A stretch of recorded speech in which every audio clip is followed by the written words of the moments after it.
Today, we will embark on a fascinating philosophical journey to explore a question that perhaps each of us has pondered. What happens to our soul after we die? Is there another life awaiting us?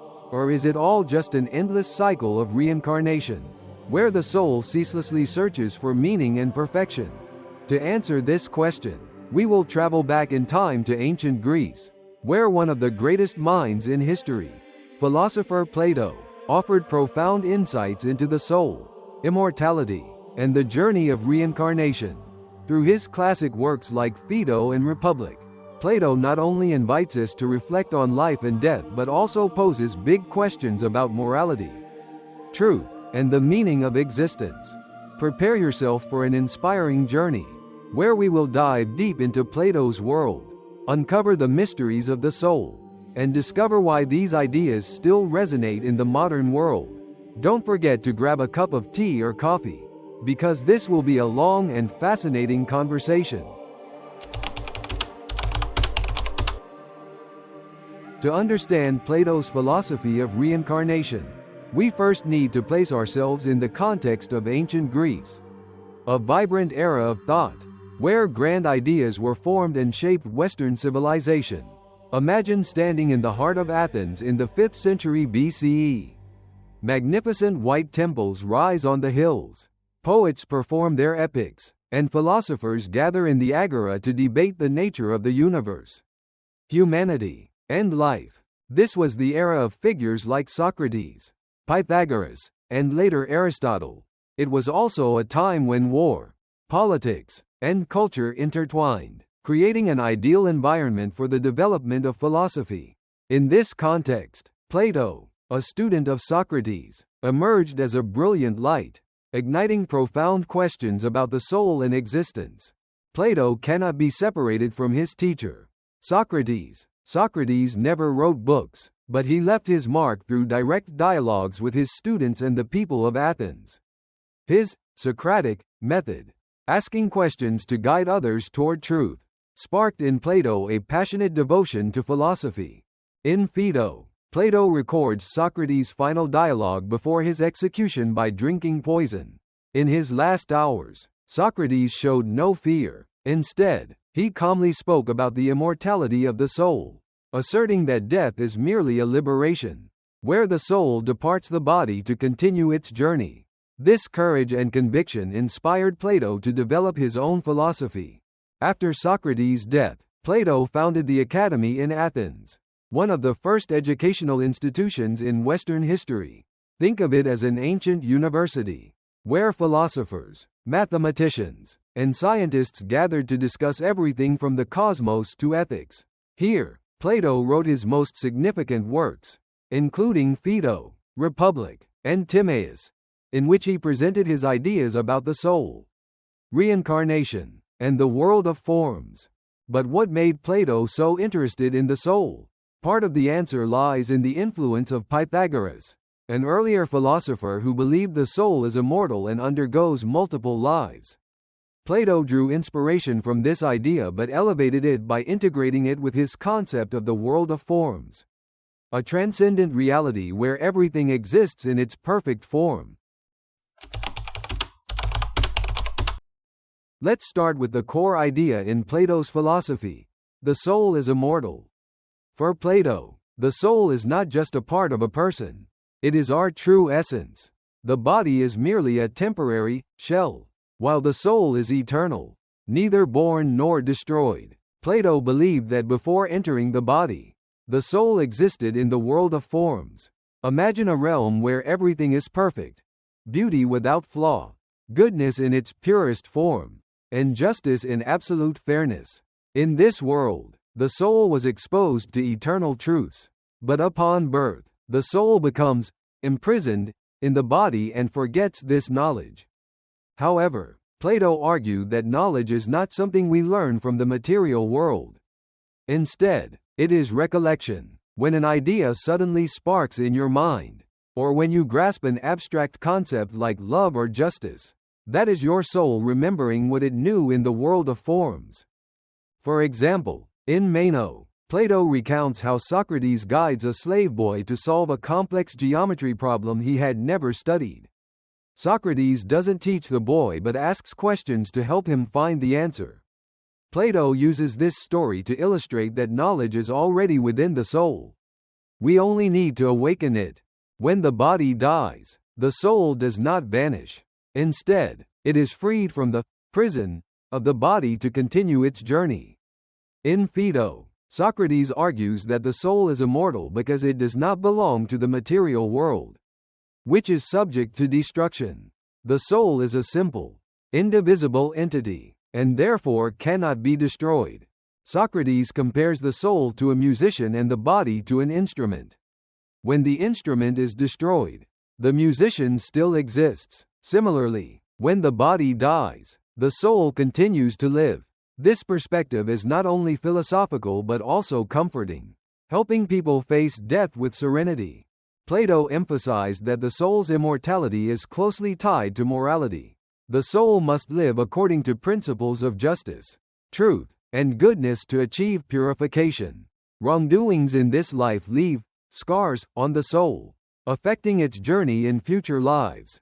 Conversely, a philosophical life, where the soul seeks truth and lives morally, brings it closer to perfection.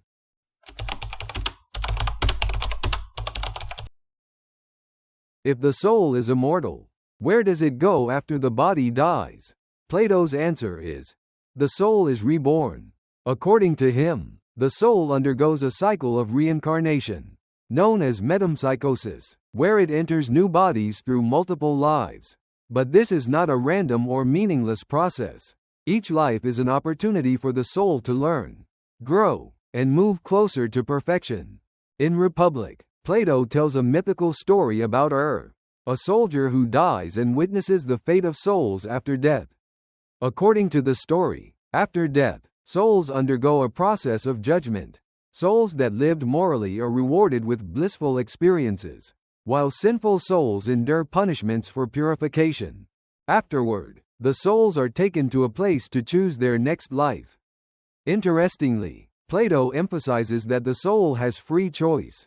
Some souls choose lives of wealth but full of temptation, while wiser souls opt for simple but moral lives. However, Plato warns that these choices are often influenced by experiences from past lives. A soul that lived selfishly may choose poorly, leading to a more challenging life.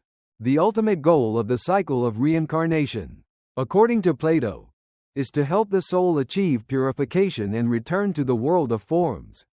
Each life is a lesson, where the soul faces challenges, temptations, and opportunities for growth. Plato believed the soul must overcome base desires and cultivate noble qualities. When the soul achieves perfection, it escapes the cycle of reincarnation and returns to its eternal state in the world of forms. This is not only a personal journey but also a cosmic process, where the soul aligns with the order of the universe. In Republic, Plato not only discusses individual reincarnation but also connects it to an ideal society. He envisions a society where people are assigned roles based on the qualities of their souls. Wise souls become philosopher rulers, courageous souls become warriors, and desire-driven souls become workers. Through each life, the soul has the chance to improve its position by living more morally. Plato's philosophy of reincarnation is not just a theory about life and death. It carries profound implications for how we live and understand ourselves. Let's explore 3 key aspects of its meaning. Plato believed that each life is an opportunity for the soul to learn and grow. True knowledge, according to him, comes not from the material world but from recollecting what the soul knew in the world of forms. Every experience, from joy to suffering, is a lesson that helps the soul understand truth, goodness, and beauty more deeply. This prompts us to wonder, are those moments of epiphany in our lives signs of recollection? When a lesson feels particularly profound, could it be your soul remembering something from a past life? Plato viewed death as a natural part of the soul's journey. Instead of fearing death, he encourages us to see it as a liberation. an opportunity for the soul to continue its journey. In Phaedo, Socrates says a true philosopher does not fear death, as they have spent their life preparing for the moment the soul leaves the body. This perspective can offer comfort in the modern world, where death is often seen as something to fear. If Plato is right, death is not the end but a new chapter in the soul's long story. Above all, Plato emphasized that how we live in this life shapes the soul's future. A life full of greed, selfishness, or injustice will make the soul pay a price in future lives. Conversely, a life devoted to truth, justice, and goodness will bring the soul closer to perfection. This raises a big question for us. How are we living? Our daily choices, from how we treat others to how we face challenges, may be shaping not only this life but the soul's long journey. Plato's philosophy of reincarnation is not just an idea from antiquity.